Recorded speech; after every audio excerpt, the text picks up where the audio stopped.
Hello good morning सेवाहरू सबैजनामा।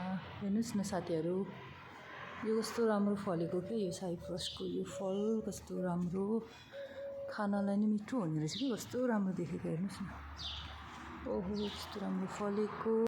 यो फल चाहिँ मेरो साथीलाई अस्ति मनै पर्थेन। ओहो यो त कस्तो राम्रो हुँदो रहेछ, यसमा त पानीको मात्रा बढी हुँदो रहेछ साथी, तिमी खाऊ भनेको त। हेर्नु मेरो साथी पल्केर उहाँ टिप्न पो लागिरहेछ। झन् फ्रीमा खान पाएको, फ्रीमा खान पाएपछि त एकदमै खाइन्छ। मन लाएर खाइन्छ, एकदमै खाइन्छ। ओहो ल साथीले ठुल्ठुलै टिपेछ, एकदमै खाइन्छ फ्रीमा पाएपछि। अझै चाहिँ जानुभयो भर्खरै बाहिर, त्यो भएर चाहिँ उता विलचेयर चाहिँ राखेर यहाँनिर एकछिन साथी र म चाहिँ आया टिपिरहेको। साथीले टिपिरहेको, मैले त अघि बिहानै एक प्लास्टिक टिपेर राखिसकेँ। मेरो भाग अब साथीको भाग मात्र हो, साथीले मात्र टिप्दैछ टन्न लाएर।